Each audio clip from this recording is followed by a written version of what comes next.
अब हम लोग देखेंगे मॉड्यूलस ऑफ कॉम्प्लेक्स नंबर।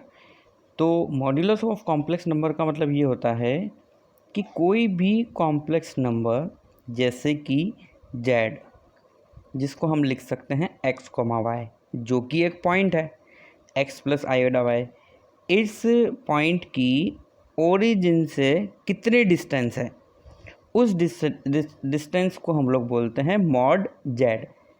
तो अगर z is equal to x plus iota y है तो मॉड z का मतलब होता है अंडर रूट रियल पार्ट का स्क्वायर प्लस इमेजनरी पार्ट का स्क्वायर। इसको हम क्या भी लिख सकते हैं, इसको हम लोग लिख सकते हैं रियल पार्ट ऑफ z का square plus imaginary part of z का होल स्क्वायर। ये हो गया हमारा मॉड z की value, real part of z का स्क्वायर प्लस इमेजनरी पार्ट का z का स्क्वायर। अब देखो तुम यहाँ पे खुद देख लो, ये ना अंडर रूट है और हमेशा हमें एक इन्फॉर्मेशन होनी चाहिए, अंडर रूट के अंदर कुछ भी हो, कुछ भी लिखा हो, मतलब सपोज करो x है तो है ना यहाँ पे प्लस साइन होता ही होता है, मतलब अंडर रूट हमें हमेशा एक पॉजिटिव वैल्यू देता है अगर x रियल नंबर है तो,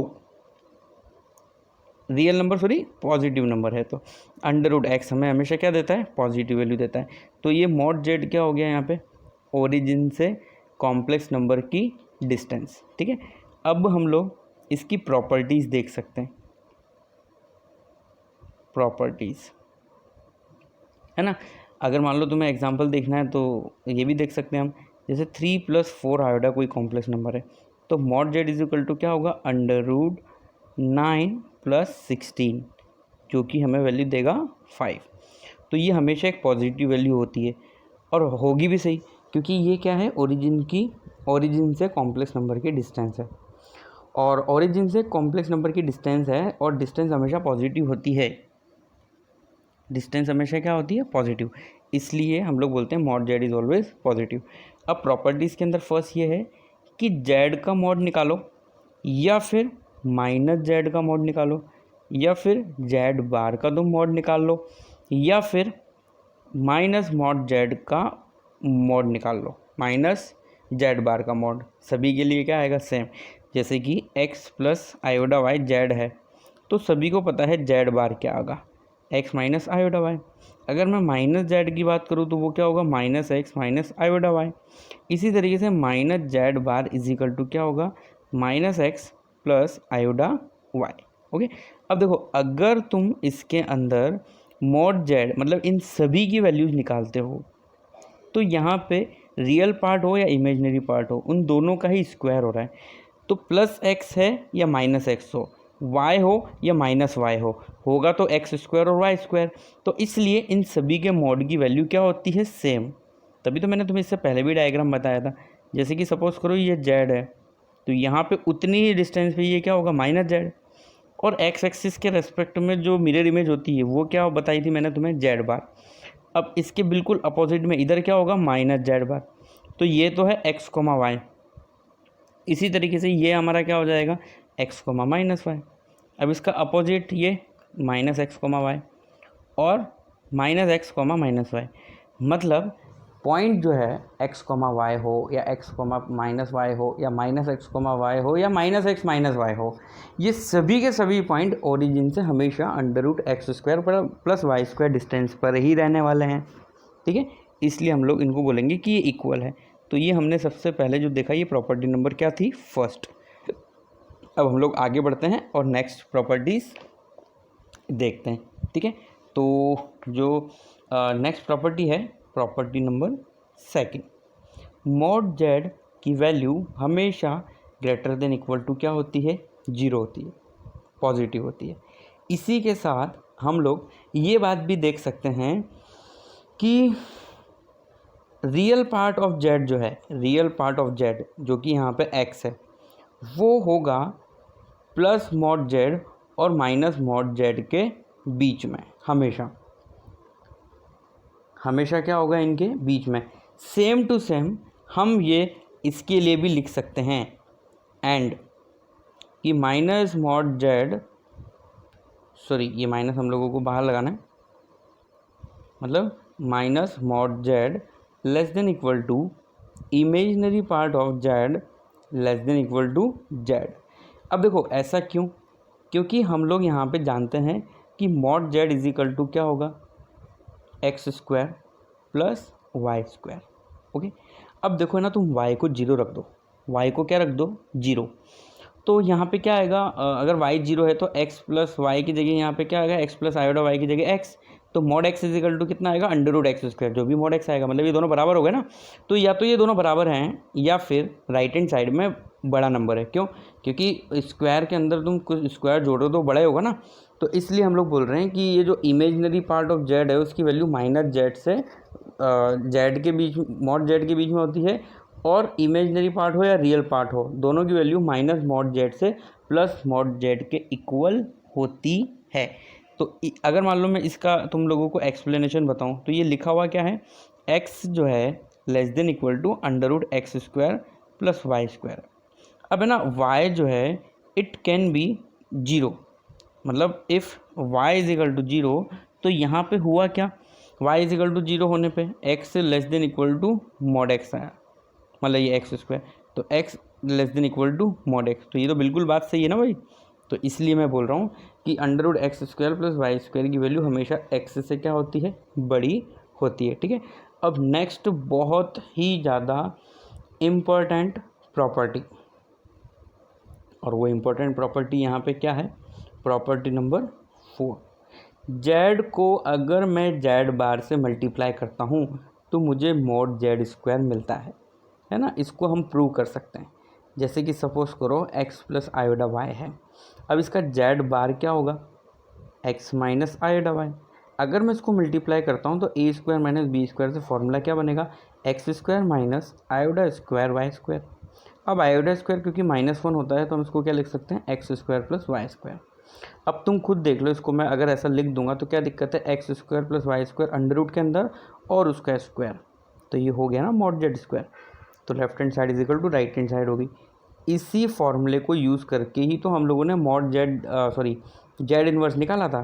जेड इन्वर्स कैसे निकाला था, देखो ये जो जेड है और जेड बार है, इन दोनों का मल्टीप्लिकेशन मॉड जेड स्क्वायर है। ठीक है, अब क्या करो तुम, ये जो है ना, ये इसको नीचे भेजो, तो जेड इज इक्वल टू क्या लिख सकते हैं हम, mod z square upon z bar. अब इसको इन्वर्स कर दो, तो z inverse is equal to क्या हो गया, z bar upon mod z का स्क्वायर। क्लियर, तो ये हो गया हम लोगों की नेक्स्ट प्रॉपर्टी। अब इसके बाद वाली प्रॉपर्टी तो बहुत ही ज़्यादा इम्पॉर्टेंट है ना। वो प्रॉपर्टी जो भी नंबर है, अगर हमने मॉड निकाला काफ़ी सारे कॉम्प्लेक्स नंबर को मल्टीप्लाई करके, जैसे Z1 Z2 Z3 dash dash dash Zn, है ना, इन सबको हमने मल्टीप्लाई कर दिया, तो पहले इनको मल्टीप्लाई करके एक नया कॉम्प्लेक्स नंबर निकाल के उसका मॉड निकालो, या फिर individually mod Z1 into mod Z2 into mod Z3 dash dash dash dash Z mod Zn निकाल लो, तो दोनों के दोनों क्या हैं, सेम। ओके, इसी तरीके से नेक्स्ट प्रॉपर्टी, अगर लिखा है Z1 अपॉन Z2, तो हम ये जो मॉड है इसको डिफरेंट लिख सकते हैं, Z1 का मॉड डिवाइड बाय Z2 का मॉड, जहाँ पे Z2 नॉट इक्वल टू 0 है।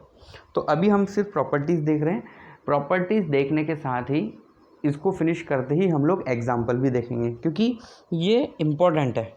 देखो क्यों इम्पोर्टेंट है, क्योंकि लेफ्ट हैंड साइड में है ना, सपोज करो 3 कॉम्प्लेक्स नंबर है। अब नॉर्मल कॉम्प्लेक्स नंबर को मल्टीप्लाई करने में टाइम लगता है, क्योंकि रियल पार्ट को अलग देखना, इमेजनरी पार्ट को अलग देखना।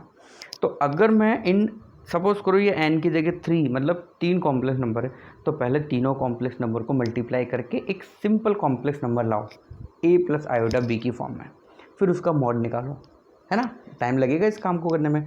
अब है ना, पहले कॉम्प्लेक्स नंबर का मॉड निकाल लो अंडर रूट ए स्क्वायर प्लस बी स्क्वायर, दूसरे का भी मॉड निकाल लो, तीसरे का भी मॉड निकाल लो, और तीनों मॉड को क्या कर लो, मल्टीप्लाई, तो आंसर जो होगा ना वो बिल्कुल क्या होगा, सेम।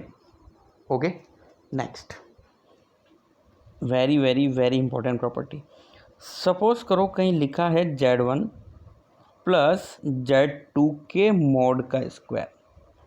अगर ऐसा लिखा है तो हम इसको लिख सकते हैं मॉड Z1 का स्क्वायर प्लस Z2 के मॉड का square plus 2 real part of Z1 Z2 बार।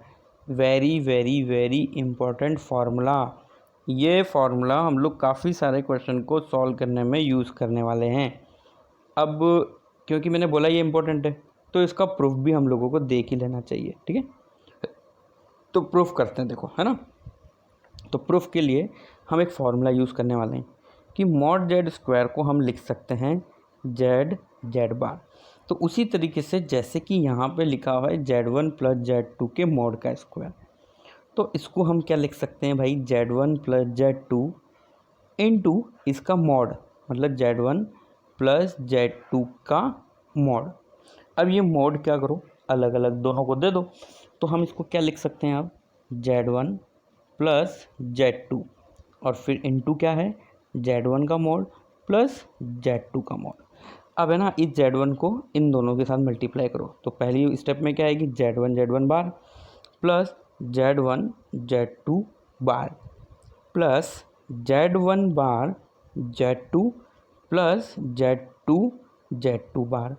अब ये वाली स्टेप और ये वाली स्टेप के अंदर ये लगा दो। तो ऐसा लगाने से हम लोगों को जो है वो यहाँ पे क्या मिलेगा वो हम देख लेते हैं। तो इसको मैं क्या लिख सकता हूँ, मॉड Z1 स्क्वायर, और लास्ट वाले को मैं क्या लिख सकता हूँ, मॉड Z2 का स्क्वायर, ठीक है। अब ये ऐसे ही रहने दो, Z1 Z2 बार। अब देखना इसको हम क्या लिखने वाले हैं, Z1 Z2 का बार का होल बार। अब देखो होल बार करने से क्या हुआ, ये Z1 बार है और Z2 बार बार, तो ये Z2 हो गया। अब देखो है ना, इन दोनों को साथ में देखो, इन दोनों को अगर तुम साथ में देखोगे ना तो ऐसा कुछ तुम्हें दिखना चाहिए कि मैंने तुम्हें बताया था कि complex number plus complex number का बार, मतलब एक है x प्लस आयोडा वाई और एक है दूसरा x माइनस आयोडा वाई। अगर हम दोनों को ऐड करेंगे तो 2x आएगा, 2x आएगा मतलब 2 रियल पार्ट ऑफ क्या मिलेगा, z। तो इसी तरह से हम लोग लास्ट स्टेप के अंदर क्या लिख सकते हैं, इन दोनों को मिला के, ये तो हो गया Z1 स्क्वायर प्लस Z2 के मॉड का square plus 2 real part of Z1 Z2 बार। हो गया प्रूफ। अब यहाँ प्लस है तो इधर भी प्लस है, अगर यहाँ माइनस होता तो यहाँ पे भी क्या आ जाता, माइनस। तो प्लस और माइनस दोनों वाले फॉर्मूले जो हैं हम लोगों को साथ में ही लर्न करना है, ताकि अलग अलग हम लोगों को मेहनत उसके लिए करनी ना पड़े, ठीक है। अब देखो हम क्या करेंगे, दोनों को ऐड करेंगे, दोनों को ऐड करेंगे, मतलब किन को ऐड करेंगे तो वो मैं बता देता हूँ। पहली इक्वेशन ये, अभी हमने क्या देखा, Z1 प्लस Z2 के मॉड का स्क्वायर की वैल्यू अभी हम लोगों ने देखी, वो क्या थी, Z1 के मॉड का स्क्वायर प्लस Z2 के मॉड का स्क्वायर प्लस 2 Z1 Z2 बार, 2 Z1 Z2 बार, और उसका क्या था, रियल पार्ट है ना, real part of Z1 Z2, ये लिखा है ना हम लोगों ने इससे पहले वाले में, ये ऐसा ये हम लोगों ने लिखा है। तो वही रिजल्ट में यहाँ पे यूज़ कर रहा हूँ, देखो यस। तो ये हम यहाँ पे क्या लिख सकते हैं इसको, 2 real part of Z1 Z2 का बार। ओके, अब इसी तरह से Z1 माइनस Z2 के मॉड का स्क्वायर को हम लोग लिख सकते हैं Z1 mod Z1 square plus mod Z2 square minus 2 real part of Z1 Z2 बार, ठीक है। अब ये इक्वेशन नंबर फर्स्ट है, ये इक्वेशन नंबर सेकंड है।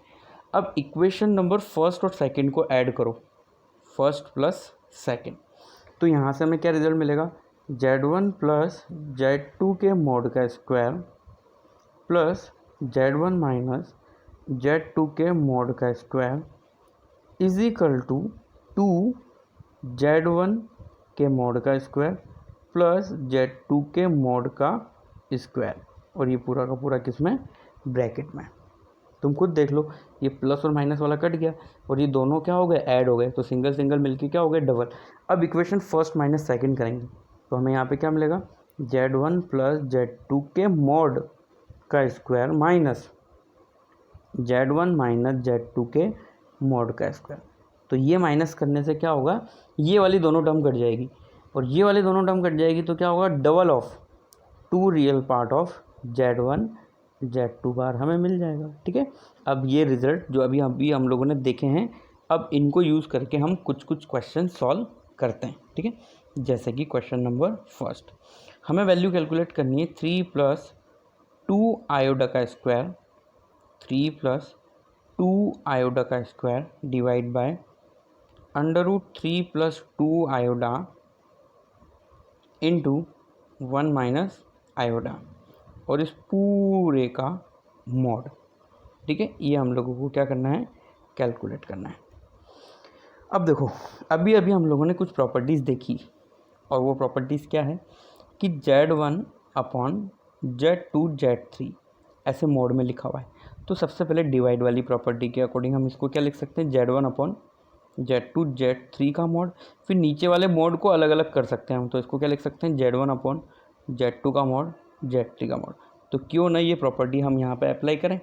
तो अगर ये प्रॉपर्टी मैं अप्लाई करता हूँ तो यहाँ पे देखो एक और बात, किसी भी कॉम्प्लेक्स नंबर की पावर n करके मोड करो या मोड करके पावर n करो, बात एक ही है। तो हमें यहाँ पे क्या मिलेगा, देखो सॉरी ये कलर थोड़ा दिक्कत देगा, यस।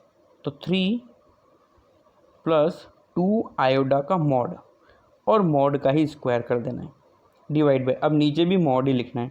तो ये क्या है, √3 + 2 आयोडा मॉड में, इसी तरीके से मॉड में 1 - आयोडा। अब देखो ये कैलकुलेट करना कितना आसान रहेगा, है ना। 3 है तो 3 का स्क्वायर कितना, 9 + 2 है, 2 का स्क्वायर कितना, 4। वैसे तो यहाँ मुझे अंडर लिखना है, अंडर मॉड की वजह से, और फिर वहाँ पे स्क्वायर भी है तो उसको स्क्वायर भी यूज़ कर लो डिवाइड बाय √3 और यहाँ पे 2 है। तो ये हमें क्या देगा, अंडर के अंदर 3 + 4, √3 का स्क्वायर + 2 का स्क्वायर। इसी तरीके से अंडर के अंदर 1 - आयोडा का स्क्वायर, मतलब 1 का स्क्वायर + 1 का स्क्वायर। तो फाइनली हम लोगों को वैल्यू कितनी मिलेगी, ऊपर 13, 9 + 4 और नीचे की तरफ क्या हो जाएगा, 3 + 4 मतलब √7 √2। तो हमारा फाइनली आंसर आया 13/√14।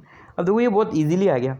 अगर हम ये आंसर नहीं निकालते तो पहले क्या करते, पहले इसका स्क्वायर ओपन करते, इन दोनों को मल्टीप्लाई करते, फिर ये होता Z1/Z2 के फॉर्म में, फिर हम Z2 के कॉन्जुगेट से मल्टीप्लाई डिवाइड करके इसको सिंपल फॉर्म में लाते हैं, फिर आगे बढ़ते हैं ना। तो उससे बेटर ये ऐसे ही सॉल्व हो गया। अब इसी तरह से नेक्स्ट क्वेश्चन हम लोग सॉल्व करेंगे। तो देखो क्वेश्चन क्या है, क्वेश्चन हम लोगों के पास जो है इस तरह से है कि हम लोगों को यहाँ पे दिया हुआ है, इफ़ 1 + आयोडा इंटू 1 + 2 आयोडा इंटू 1 + 3 आयोडा इंटू ये सब मल्टीप्लाई में चल रहा है, फिर आगे है 1 + n आयोडा, 1 + n आयोडा, और ये सब दिया हुआ है x + आयोडा y के इक्वल। देन हमें वैल्यू निकालनी है, then find the value of 2 × 5 × 10 into dash dash dash dash dash 1 + n²। इसकी वैल्यू हम लोगों को क्या करनी है, कैलकुलेट करनी है। ओके, अब हम ये वैल्यू कैसे कैलकुलेट करेंगे इसको ट्राई करते हैं। ठीक है, तो देखो जो हमें ये दिया हुआ है ना, इसका दोनों तरफ मॉड करो। तुम दोनों तरफ मॉड करने पे हम इसको क्या लिखेंगे, 1 + iota, 1 + 2 iota, 1 + 3 iota dash dash dash 1 + n iota is equal to x + iota y का भी मॉड। अब हम अगर इस मॉड को अलग अलग कर देते हैं, जैसा कि हम कर सकते हैं, तो हम इसको क्या लिख सकते हैं, 1 + आयोडा का मॉड 1 + 2 आयोडा, 1 + 3 आयोडा का मॉड, इसी तरह से 1 + n आयोडा का अलग से mod is equal to x + iota y। अब सभी का मॉड ओपन कर लो तो क्या क्या वैल्यू मिलेगी हमें, सबसे पहले √2, फिर √5, फिर √10, इस तरह से लास्ट में मिलेगा हमें 1 + n² अंडर रूट के अंदर is equal to √x² + y², जो कि मॉड्यूलस की वैल्यू होती है। अब दोनों तरफ स्क्वायर कर लो तो ये क्या हो जाएगा, 2 × 5 × 10 डैश डैश डैश कहाँ तक, 1 + n² तक। अंडर रूट तो ही नहीं, इस बार तो ब्रैकेट है ना। तो ये क्या हो गया, 1 + n²। और इस पूरी की वैल्यू हम लोगों को कितनी मिल जाएगी यहाँ से, x square plus y square, ये वैल्यू हम लोगों को यहाँ पे मिल गई। ओके, कोई दिक्कत, समझ में आ गया यहाँ तक क्वेश्चन। अब हम एक क्वेश्चन होमवर्क के लिए देंगे जिसे तुम्हें ट्राई करना होगा।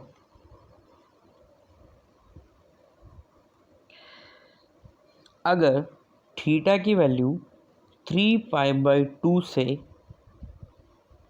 2π के बीच में है, अगर थीटा की वैल्यू 3π/2 से 2π के बीच में है, देन हमें बताना है value of modulus of 1 plus cos theta plus iota sine theta के मॉड्यूलस की वैल्यू हमें बतानी है। ऑप्शंस भी यहाँ पे हम लोगों के पास अवेलेबल है, 2 cos θ/2, second option is -2 cos θ/2, and C option is 2 sin θ/2, and last one D option -2 sin θ/2। Okay, तो ट्राई करना है इस क्वेश्चन को।